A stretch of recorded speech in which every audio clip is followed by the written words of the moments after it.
Hey guys, Coach Crystal here. Happy Monday. As Jose told you on Friday, I am filling in for him for the next couple days, possibly the week. If he needs anything additionally, then you'll just be even more lucky to see my lovely face more than a week's worth of time at 5 a.m. But I'm happy to be here, happy to help. I'm super proud of you guys for sticking with this. I know this whole quarantine thing really stinks, but staying active and moving and doing as much as we can is definitely going to help pass the time and make things a lot easier when we're able to get back in the gym, okay? So just kind of following the same scheme as Jose. Just want to make sure you guys know what your warm-up's going to look like, what mobility is going to look like, your workout, obviously, any kind of modifications, weight, that stuff is all going to be talked about in the video, but then I will make sure to post a picture on a whiteboard of just the notes that you might want to take down for yourself, okay? The only equipment that you're going to need today is just one dumbbell, an ab mat if you have one. If not, just a rolled up towel, anything like that, just to kind of protect your back a little bit, and just your body weight, okay? You are gonna need the ability at the end of the warm-up just for one round of cardio. So 4 minutes of either running, being on the bike, if you have one, jump roping, burpees, anything like that. If you are choosing to run, which is what I did prescribe, hello, Muffin's gonna help us, it would be an 800-meter run, okay? But again, anything to get your heart rate up, all right? So for your warm-up, you're gonna be doing 5 push-ups, 10 air squats, and 15 sit-ups. It can be a traditional ab mat sit-up, can be a regular crunch, anything to just get that core warmed up. You'll be doing 3 rounds of that, and then again, that 1 round of the 4-minute cardio piece, okay? So for your push-ups, it's whatever push-up you're most efficient in, okay? So if you're doing your strict push-ups, you wanna make sure that you're in that nice plank position, engaging that core, flat back, lowering down, and pushing back up again, okay? For your air squats, I think we're all pretty familiar with those, but you want to make sure that you're breaking parallel, okay?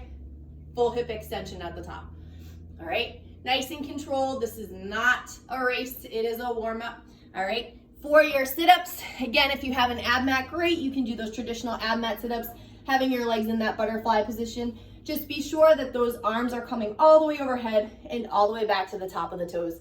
I can't reach all the way back because I have a buffet server that has wine and I don't want to affect my delicate wine. If you're not able to do these, you don't have the space where you don't have an ab mat, whatever the case may be, again, you can do those traditional crunches. So leaning back, crunching back into the knees, okay? After your 3 rounds is your 1 round of the 4-minute cardio piece. RX would be the 800-meter run, okay? So that is your warm-up, pretty simple. Movements we're all familiar with, okay? For your mobility, we're gonna do 1 minute of each movement. Muffin is again gonna help us. So 4 minutes of each movement, so that way we have each body part that we're gonna need for the workout nice and warm, okay? So you want to start with arm circles. This is taking the place of us having a PVC pipe. If you do have a PVC pipe at home, or you have a broomstick or a mop stick that is long enough to do pass-throughs, that's ideally what you wanna do. That's actually one thing I don't have here, which is funny because I have everything else. But I've discovered arm circles are just as effective. So making sure that we are fully extended with our arms, okay? We don't want to have any bent arms. It's not going to help. Forward, back, all right? So making sure we're doing that for 1 whole minute, okay? That's our first movement. The second one we're going to want to do is our overhead stretch, okay? So we're going to put our hands flat against the wall. Head's gonna drop through, all right? Our knees should be soft. You can have a slight bend, but we do wanna try to stretch those hamstrings out as well. If you're working out first thing in the morning, you might be really tight up top. Let that head drop through nice and slow. That will relieve the tension a lot easier for you than just trying to really throw that head through. I know I can't do that. My shoulders are typically tight most of the time. So make sure you really engage yourself in that stretch. So that's 1 minute of the overhead stretch, okay? Your 3rd minute is gonna be Russian baby makers, all right? Doesn't matter how many you get done, just make sure you keep moving throughout that minute. Again, that Russian baby maker looks like this. We're grabbing our toes, okay? Coming down into that nice full squat. Keep that chest proud.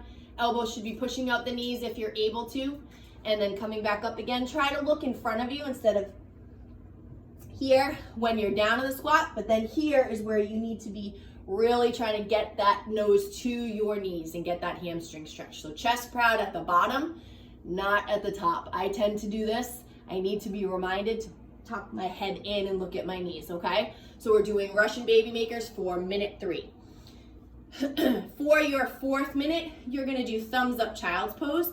All right, so coming down to the floor in your child's pose position, really making sure that butt is hitting those heels as best as you can. Thumbs up, all right, and dropping that head through. This is gonna give you a little bit more than that overhead stretch is, but you really wanna make sure this part of your shoulders is warmed up for what we're gonna do today, okay? So 1 minute of each of those movements. If you feel like there's anything else that you need to warm up, obviously do that. Don't feel like you can't add a little something in there. We all have different things that bother us, especially if you have trouble with things that are going overhead, because we're gonna be doing a lot of that today. Just really make sure you engage yourself in those arm circles and anything else that you need to get warmed up. All right. So far with this, you guys know what your warm up is, you know what your mobility is. We're gonna go through the workout. I promise you I'm gonna have a picture of the whiteboard and any notes and modifications posted on the Messenger page that we're all a part of. But right now we'll go through what the workout is, and then if you have questions, you can just let me know. You can get a hold of me at any time really through Messenger, through that group chat. So this workout is 2 parts. There's actually 2 workouts interlaced, okay? So traditional rep scheme, 21, 15, 9 is what we're going with for both. The first workout is push-ups, all right? And then a single arm overhead squat with the dumbbell, okay? RX, if I was going to put an RX standard on this first workout, it would be handstand push-ups. So if you have the ability at home to do that, by all means do that. If you do not have the space or the ability to do that, traditional strict push-ups, push-ups on your knees, whatever push-up you are most efficient in is what I want you to go with today.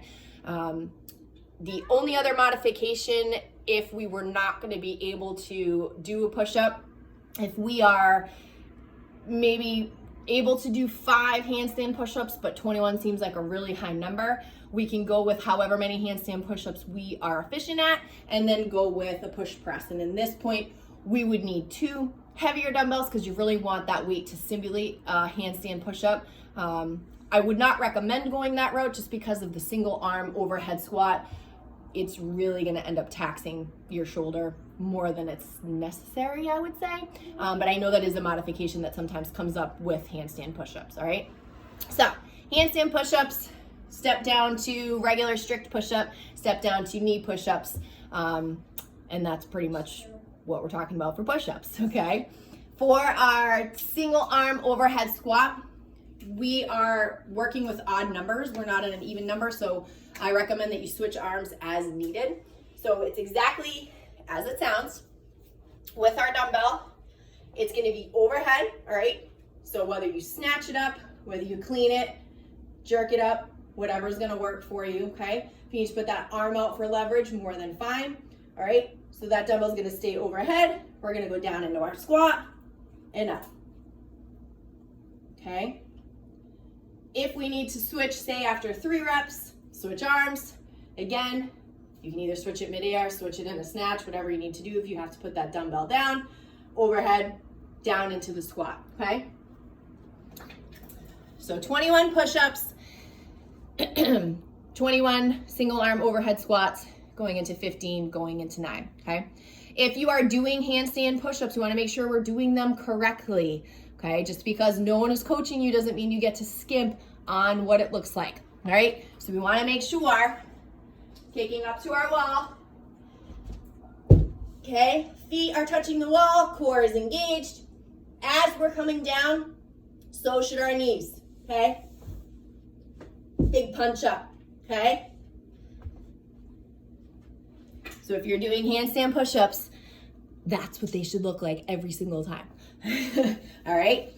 After you finish the round of 9 in this workout, there is no rest. You're immediately going into 21, 15, 9 hollow rocks and tuck jumps, okay? So there are modifications for both, all right? For your hollow rock, you want to be in that nice hollow position, okay? You can't really see my feet, but I'll show you this way, and you'll have to connect. We'll have to connect it. No, it's okay.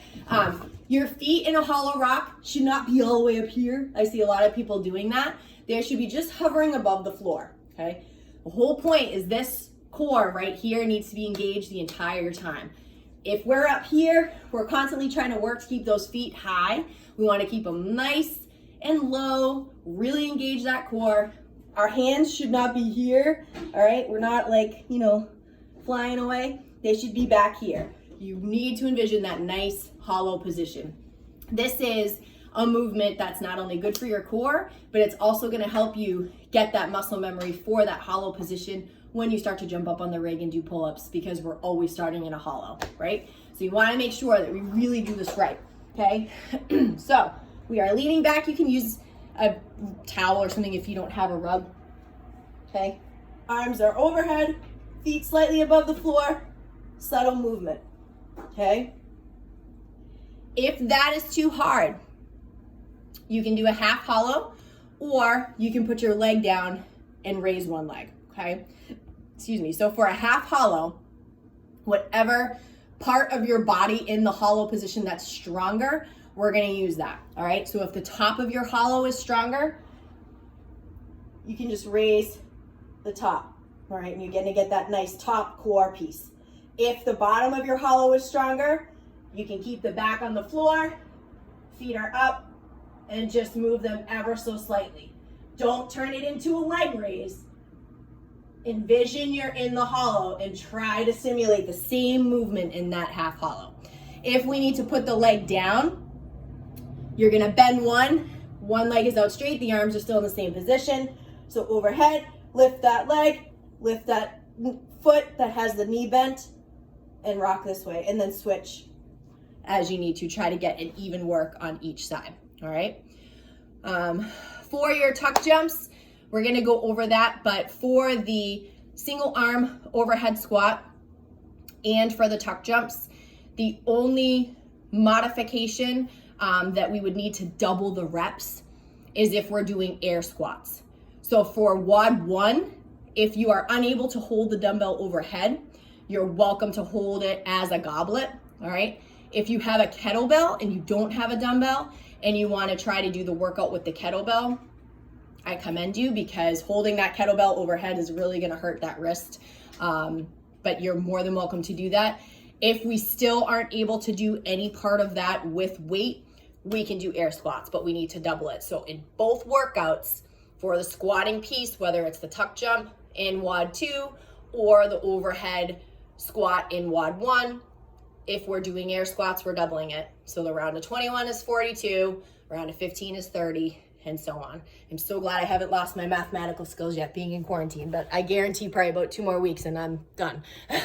So for your tuck jumps, I think I can do it right here. Ideally, we wanna make sure that when we come up into the jump, our knee is getting to our elbow, all right? But as high as you can, we just wanna get that heart rate up, really being efficient. If we're able to just connect them, great. If we can't and we need to tuck jump, reset, tuck jump, reset, that's fine, okay? Whatever you need to do to be efficient. That's what I'm all about, is just moving efficiently and moving well, okay? So, any questions, concerns, send me a message. Let me know. I'm here for you. Hopefully you guys have fun with this, and I will see you tomorrow on Tuesday. Have a good one, guys.